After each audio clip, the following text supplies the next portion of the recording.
보겠습니다. 히브리서 3장 1절부터 19절까지입니다. 히브리서 3장 1절부터 19절까지 한 번 더 보겠습니다. 히브리서 3장이고요. 1절부터 19절까지 말씀입니다. 같이 읽겠습니다. 신약성경 355쪽에 있습니다. 히브리서 3장 1절입니다. 그러므로 함께 하늘의 부르심을 받은 거룩한 형제들아, 우리가 믿는 도리의 사도이시며 대제사장이신 예수를 깊이 생각하라. 그는 자기를 세우신 이에게 신실하시기를 모세가 하나님의 온 집에서 한 것과 같이 하셨으니, 그는 모세보다 더욱 영광을 받을 만한 것이 마치 집 지은 자가 그 집보다 더욱 존귀한 같으니라. 집마다 지은 이가 있으니 만물을 지으신 이는 하나님이시라. 또한 모세는 장래에 말할 것을 증언하기 위하여 하나님의 온 집에서 종으로서 신실하였고, 그리스도는 하나님의 집을 맡은 아들로서 그와 같이 하셨으니, 우리가 소망의 확신과 자랑 끝까지 굳게 잡고 있으면 우리는 그의 집이라. 그러므로 성령이 이르신 바와 같이 오늘 너희가 그의 음성을 듣거든 광야에서 시험하던 날에 거역하던 것 같이 너희 마음을 완고하게 하지 말라. 거기서 너희 열조가 나를 시험하여 증음하고 40년 동안 나의 행사를 보았느니라. 그러므로 내가 이 세대에게 노하여 이르기를, 그를 항상 마음이 미혹되어 내 길을 알지 못하는도다 하였고, 내가 노하여 맹세한 바와 같이 그들은 내 안식에 들어오지 못하리라 하였느니라. 형제라, 너희는 삼가 혹 너희 중에 누가 믿지 아니하는 악한 마음을 품고 살아계신 하나님에게서 떨어질까 조심할 것이요, 오직 오늘이라 일컫는 동안에 매일 피차 권면하여 너희 중에 누구든지 죄의 유혹으로 완고하게 되지 않도록 하라. 우리가 시작할 때 확신한 것을 끝까지 견고히 잡고 있으면 그리스도와 함께 참여한 자가 되리라. 성경에 일렀으되 오늘 너희가 그의 음성을 듣거든 경노하시게 하던 것 같이 너희 마음을 완고하게 하지 말라 하였으니, 듣고 경노하시게 하던 자가 누구냐? 모세를 따라 애굽에서 나온 모든 사람이 아니냐? 또 하나님이 40년 동안 누구에게 노하셨느냐? 그들의 시체가 광야에 엎드러진 범죄한 자들에게가 아니냐? 또 하나님이 누구에게 맹세하사 그의 안식에 들어오지 못하리라 하셨느냐? 곧 순종하지 아니하던 자들에게가 아니냐? 이로보건대 그들이 믿지 아니하므로 능히 들어가지 못한 것이라. 아멘. 어제 메시지는요, 우리가 완고해지지 않으려면 오늘 주님께서 하신 말씀을 드려야 된다라고는 그러한 메시지였습니다. 듣는 것이 그렇게 중요하구나라는 것을 다시 깨닫죠. 완고해지는 과정에서 가장 분명하게 드러난 특징이 바로 듣는 기능의 상실입니다. 그리고 듣고자 하는 의지와 의욕의 상실이죠. 자, 그렇다면 완고해지지 않도록 주님께서 주신 처방이 무엇일까라는 겁니다. 오늘 우리가 들어야 될 주님 메시지가 무엇입니까? 두 가지인데요. 첫 번째는 주님을 깊이 생각하라는 겁니다. 주님을 깊이 생각하라는 것. 여러분, 이 말씀을 들으면서 어떤 생각을 하시게 되었습니까? 이미 잘 아는 말씀이기 때문에 새로울 것이 별로 없다라고 여겨집니까? 예수 믿는 사람이 이 주님을 생각하지 않는 사람이 어디 있겠습니까? 주님을 모른 채 주님께 예배할 수는 없을 겁니다. 또 주님을 생각하지 않으면서 주님 말씀 듣는 것은 불가능한 일 아니겠습니까? 그러나 오늘 본문으로 다시 돌아가 보십시오. 1절 보시면, 그러므로 함께 하늘의 부르심을 받은 거룩한 형제들아, 우리가 믿는 도리의 사도이시며 대제사장이신 예수를 깊이 생각하라. 1절은 뭐라고 그래요? 함께 하늘의 부르심을 받은 거룩한 형제들아. 함께 부르심 받았대요. 예수 믿는 사람들이잖아요.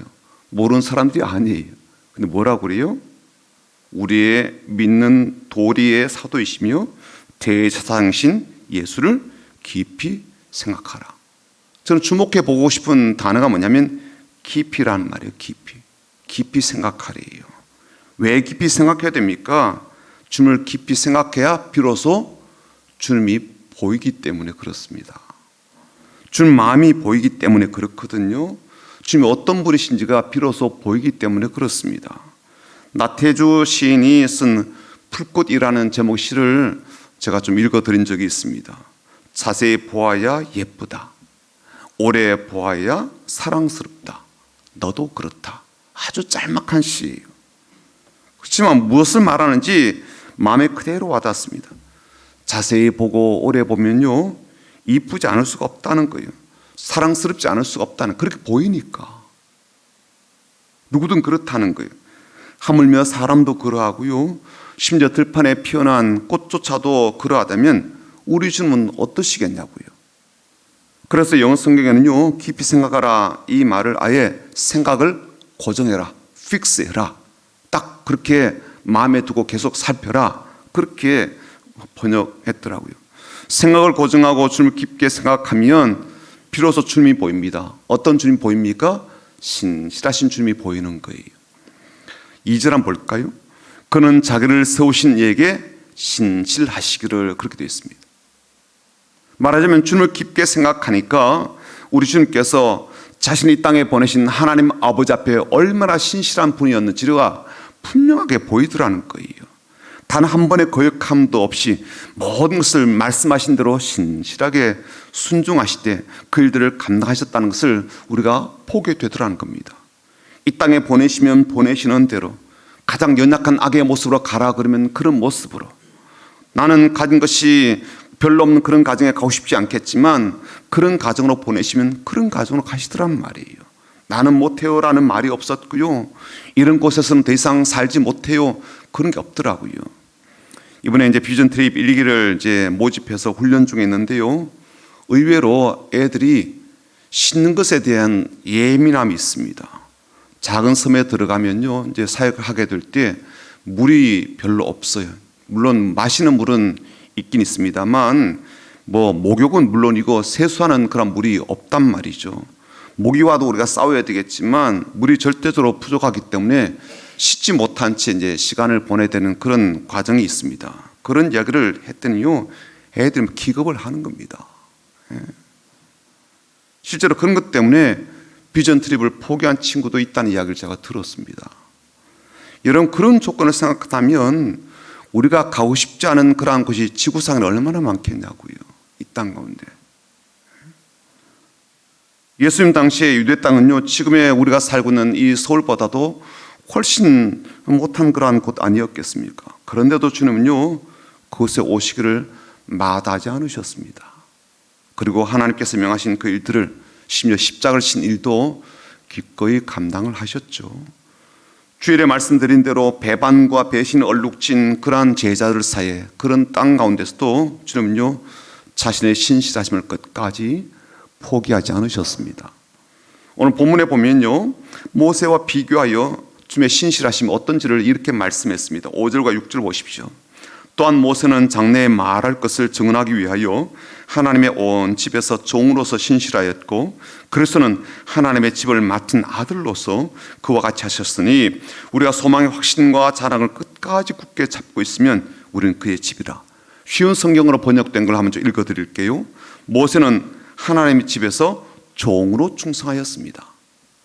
또 그는 하나님께서 앞으로 말씀하시려는 것들을 전하였습니다. 그러나 그리스도는 하나님의 집을 맡은 아들로서 충성하였습니다. 우리가 만일 믿음 위에 굳게 서서 큰 소망을 가진 것을 자랑스럽게 생각한다면 우리는 하나님의 가족입니다. 그렇게 번역했어요. 모세도 하나님께 신실한 사람이었어요. 그러나 모세는요, 하나님의 종으로서 그렇게 충성한 것이죠. 반면에 예수님은요, 하나님의 아들이심에도 불구하고 그렇게 충성스럽게 일하셨다는 겁니다. 아들이시기 때문에 굳이 그렇게까지 할 필요 없거든요. 아들이니까. 종은 해야 되죠. 아들이니까 그렇게 할 필요 없었단 말이죠. 그럼에도 불구하고 주님은 신실하셨고 충성하셨습니다. 그러므로 우리가 주님을 깊게 생각하면 당연히 주님의 신실하심을 볼 수밖에 없다는 거예요. 그렇게 충직하신 주님을 보는 순간, 알게 되는 순간 우리가 어찌 그 주님을 배반하고 떠날 수가 있겠는가라는, 그분을 보는 순간, 알게 되는 순간 어떻게 내가 등을 돌리고 떠날 수가 있겠는가라는 겁니다. 그 충직하심과 충성스러움이 나를 위한 것이었고 우리를 위한 것이었음을 알게 되는 순간 어떻게 그 손을 뿌리치고 내가 딴 데로 갈 수가 있겠는가, 그 뜻입니다. 두 번째, 오늘 우리가 주님께로부터 들어야 될 메시지는요, 우리가 매일 서로를 권면하라는 겁니다. 13절 한번 볼까요? 같이 읽어보죠. 13절입니다. 오직 오늘이라 일컫는 동안에 매일 피차 권면하여 너희 중에 누구든지 죄의 유혹으로 완고하게 되지 않도록 하라. 주님께서 우리에게 직접적으로 말씀도 하시지만 다른 한편으로 우리가 서로 격려하고 서로 권면하고 서로 도와주라고 하십니다. 여러분, 이것은 우리에게 매우 중요한 가르침이죠. 우리는요, 주님께로부터 들어야 된다라는 것을 계속 교훈받았어요. 사람들의 말을 듣지 마라. 세상 하는 말을 듣지 마라. 오로지 주님께로부터 주께서 하시는 그 말씀을 들어야 된다. 그래야 세상 유혹에 빠지지 않는다. 그래야 완고해지지 않는다. 그래야 신실한 주님의 종으로 살아갈 수 있다 라고 계속 메시지를 들었다고요. 그런데 주님은요, 우리에게 이 말씀도 들려주십니다. 너희들끼리 서로 격려해라. 너희들끼리 서로 권면해야 된다라고 가르치십니다. 그러니까 우리는요, 주님께도 귀를 기울여야 되지만 우리 서로에게도 귀를 기울일 필요가 있습니다. 그리고 우리는요, 서로에게 격려하는 그 말에 귀를 기울여야 된다, 그런 뜻이 되는 거죠. 무엇으로 서로 격려합니까? 어떤 것을 서로 권면하라는 겁니까? 14절입니다. 권면할 내용이 이렇습니다. 같이 읽어볼까요? 14절이요. 우리가 시작할 때 확신한 것을 끝까지 견고히 잡고 있으면 그리스도와 함께 참여한 자가 되리라. 이걸요, 계속 권면하라는 거예요. 서로 격려하라는 거예요. 우리가 처음에 가졌던 그 믿음을 끝까지 지키도록 서로 권면하라는 겁니다. 믿음을 가지고 끝까지 달려가자고 서로 격려하라는 거예요. 신앙적 걸음을 포기하지 말자라고 서로 격려하라는 겁니다. 달리기의 트랙을 벗어나지 말고 이 트랙을 끝까지 완주하자라고, 이 경주를 우리가 완수하자고 서로 격려하라는 겁니다. 이건요, 믿음의 선배들이 한결같이 우리에게 남겨준 유언 같은 이야기들입니다. 사도 바울도 그렇게 디모데에게 권면하였잖아요. 나는 선한 싸움을 싸우고 나의 달려갈 길을 마치고 믿음을 지켰으니 이제 후로는 나를 위하여 의의 면류관이 예비되었으므로 주 곧 의로우신 재판장이 그날에 내게 줄 것이며 내게만 아니라 주의 나타나심을 사모하는 모든 자에게도 다 줄 거다라고 권면하였거든요. 베드로도 그렇게 격려했습니다. 그러므로 형제들아, 더욱 힘써 너희의 부르심과 택하심을 굳게 하라. 너희가 이것을 행한즉 언제든지 실족하지 아니하리라. 이같이 하면 우리 주 곧 구주 예수 그리스도의 영원한 나라에 들어감을 넉넉히 너에게 주시리라. 사도 요한도 그렇게 권면했거든요. 자녀들아, 이제 그의 안에 거하라. 이는 주께서 나타내신 바 되면 그가 강림하실 때 우리로 담대함을 얻어 그 앞에서 부끄럽지 않게 하려 함이라. 너희가 그의 의로우신 줄을 알면 의를 행하는 자마다 그에게서 난주를 알리라. 야고보도 또 권면합니다. 그러므로 형제들아, 주께서 강림하시기까지 길이 참으라. 보라, 농부가 땅에서 나는 귀한 열매를 바라고 길이 참아 이른 비와 늦은 비를 기다리나니 너희도 길이 참고 마음을 굳건하게 하라. 주의 강림이 가까우니라. 그런데 히브리서 기자는요, 우리가 한 가지 더 중요한 것을 주문합니다. 그것은 그렇게 하도록 매일 하는 거예요. 매일, everyday, 매일 하라는 거예요. 13절에 그렇게 되어 있거든요. 오직 오늘이라 일컫는 동안에 매일 피차 권면하여. 그럼 오늘도 하고요, 오늘만 할 게 아니라 내일 또 하라는 거예요. 저는 이 말씀이 그렇게 들리는 겁니다. 우리가 VIP들에게 또 우리가 가족들에게 교회 나갑시다 라는 말을 오늘 했지만 내일 또 하라는 거예요. 얼마나 부담스러운 이야기예요. 그 소리 상대방은요, 막 잔소리처럼 들을 겁니다. 또 그 이야기면 진짜 안 갈 거야, 막 이렇게 협박할 수도 있어요. 지겹다고 그만하라고 막 그럴 수도 있을 겁니다. 그렇지만 계속 하라는 거예요. 왜 이렇게 매일 격려하고 매일 권면하고 왜 매일 그렇게 귀가 따갑도록 말을 하라고 하는 걸까요? 좀 아주 중요한 이야기를 우리에게 예로 들면서 설명해 주시는데요, 15절부터 18절까지 한번 보십시오. 성경에 일렀으되 오늘 너희가 그의 음성을 듣거든 경노하시게 하던 것 같이 너희 마음을 완고하게 하지 말라 하였으니 듣고 경노하시게 하던 자가 누구냐? 모세를 따라 애굽에서 나온 모든 사람이 아니냐? 또 하나님이 40년 동안 누구에게 노하셨느냐? 그들의 시체가 광야에 엎드러진 범죄한 자들에게가 아니냐? 또 하나님이 누구에게 맹세하사 그의 안식에 들어오지 못하리라 하셨느냐? 곧 순종하지 아니하던 자들에게가 아니냐? 이 말씀 무슨 내용이에요? 이스라엘의 비극적인 역사의 한 토막을 지금 끌어오신 거예요. 이게 뭡니까? 이스라엘이 이집트에서 400년 동안 종살이 하다가 해방되어서 가나안 향해 이제 이동하던 중에 이들이 반역하게 되죠. 거역하게 되죠. 불신하게 되죠. 그래서 사막에서 몽땅 죽은 이야기죠. 그렇죠? 왜 비극입니까? 이 사람들은요, 가나안 땅이 포장된 사람이었다고요. 가나안에 들어가도록 하기 위해서 하나님께서 모세를 통해서 애굽에서 이끌어낸 사람들이잖아요. 이들이 얼마나 큰 은혜를 얻었습니까? 얼마나 놀라운 혜택을 받았습니까? 그럼에도 불구하고요, 광야에서 다 죽고 여호수아와 갈렙만 가나안 땅에 들어가게 되었다고요. 이런 비극이 어디 있냐고요. 이런 비극이. 그렇지 않나요? 왜 그런 일이 벌어졌어요? 19절 보니까 결론적으로 이렇게 이야기합니다. 이로보건대 그들이 믿지 아니함으로 능히 들어가지 못했대요. 하나님이 약속하신 그 안식처와 복된 땅에 들어가지 못했대요. 다 보장되었는데. 다 주려고 집까지 다 준비되었다는 그런 뜻이잖아요. 모세를 따라 애굽에서 나왔습니다.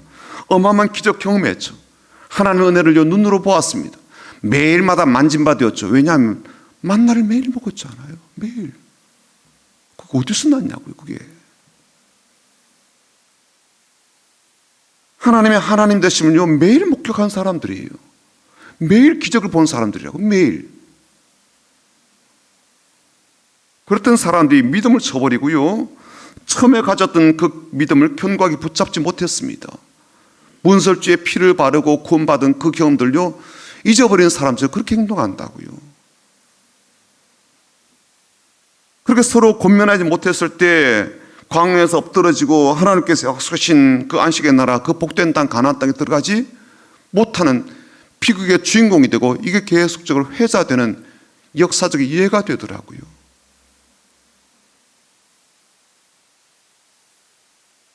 그들은 서로 믿음을 권면한 게 아니라 뭘 했습니까? 불평을 공유합니다. 불신과 불만을 주고받아요. 마음에 들지 않는 것마다요, 불평거리로 삼았습니다. 하나님이 이들을요, 광야에서 그렇게 죽게 하려고 애굽에서 이끌어낸 게 아니었다고요.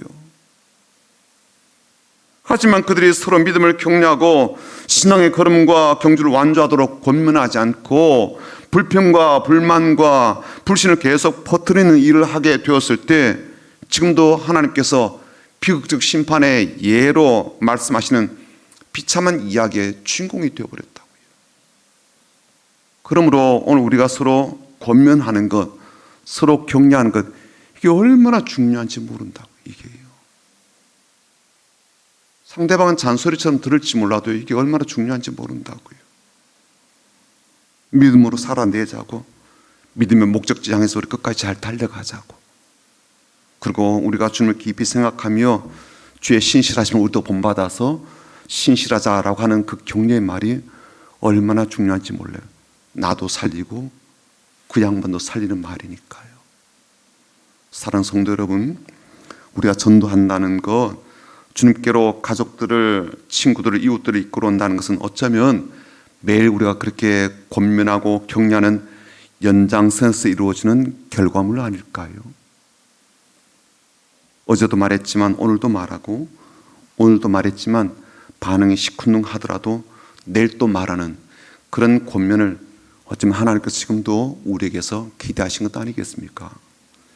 그런 마음으로 오늘도 기도하고요, 그런 믿음으로 권면하면 주님께서 우리를 참 충성되이 보시고 그 충성됨의 결실로 그 영혼을 추수하는 그런 놀라운 기쁨도 우리에게 주실 줄 믿습니다.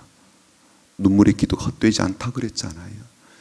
자녀를 위해서 우리가 기도로 눈물로 간구하면 주께서 그것을 들으시는 것처럼 한 영혼 한 영혼을 두고 간구하고, 오늘도 내가 주께서 우리에게 말씀하신 대로 그 명령을 따라 권면하게 되면 그 영혼을 추수하는 그런 은혜를 반드시 우리에게 주실 줄 믿습니다.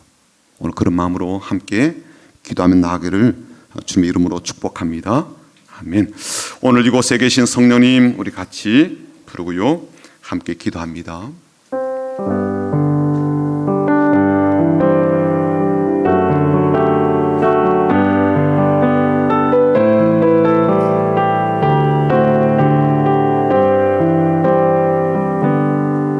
오늘 이곳에 계신 성령님 우리에게 말씀하시고 우리를 가르치소서. 닫힌 우리 맘 열어주시고 주의 빛으로 밝혀 우리를 인도하소서. 주님보다 앞서지 않고 겸손하게 주님의 말씀 기다리니 주님 손에 우리를 드립니다. 사랑으로 인도하소서. 오늘 이곳에 계신 성령님 우리에게 말씀하시고 우리를 가르치소서. 닫힌 우리 맘 열어주시고 주의 빛으로 밝혀 우리를 인도하소서. 주님보다 앞서지 않고 겸손하게 주님의 말씀 기다리니 주님 손에 우릴 드립니다. 사랑으로 인도하소서. 주님보다 앞서지 않고 겸손하게 주님의 말씀 기다리니 주님 손에 우릴 드립니다. 사랑으로 인도하소서. 주님보다 앞서지 않고 겸손하게 주님의 말씀 기다리니 주님 손에 우릴 드립니다. 사랑으로 인도하소서.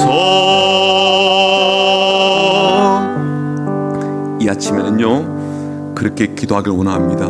주님 손에 우리를 내어드립니다. 더불어서 주님 손에 그 영혼도 드립니다. 그 심령도 드려요. 그 삶도 드립니다. 벌써 오래전부터 아무리 이야기해도 다친 귀처럼 듣지 않는 그 영혼일지라도 주님 앞에 드립니다. 건져주시고 나를 구원하시듯 구원하여 주십시오. 나를 긍휼히 여기시듯 긍휼히 여겨 주십시오. 나를 참 자비로 대하시듯 그 영혼도 자비로 대하여 주십시오. 그런 마음으로 완고한 그 마음 주께서 열어주시고, 그리고 단단해진 그 마음 열어주셔서 복음이 들려지게 하시고 권면이 들려지게 하시고 격려가 격려로 들리도록 도와달라고 기도하면 좋겠습니다. 더불어서 환우들을 위해서 기도해 주시고, 이제 수험생들 정말 얼마 남지 않았습니다. 거의 한 일주일 조금 더 남았습니다. 수험생들을 위해서도 기도해 주시기 바랍니다. 그 외에도 우리 기도 제목도 있을 텐데 그 기도 제목도 하나님 앞에 마음껏 올려드리고, 지금 30분이거든요 최소한 15분 이상은 기도할 수가 있습니다. 끝까지 기도하고 50분에 차량 출발할 거니까 한번 힘차게 우리 힘 모아서 기도하고 그렇게 가시도록 하고, 또 차량 이용하지 않으실 분들은 또 한 번 더 힘있게 오늘의 하루를 두고 기도하면 좋겠습니다. 우리 한번 주님 이라 부르짖고 간절한 마음을 담아 기도하며 나아갑니다.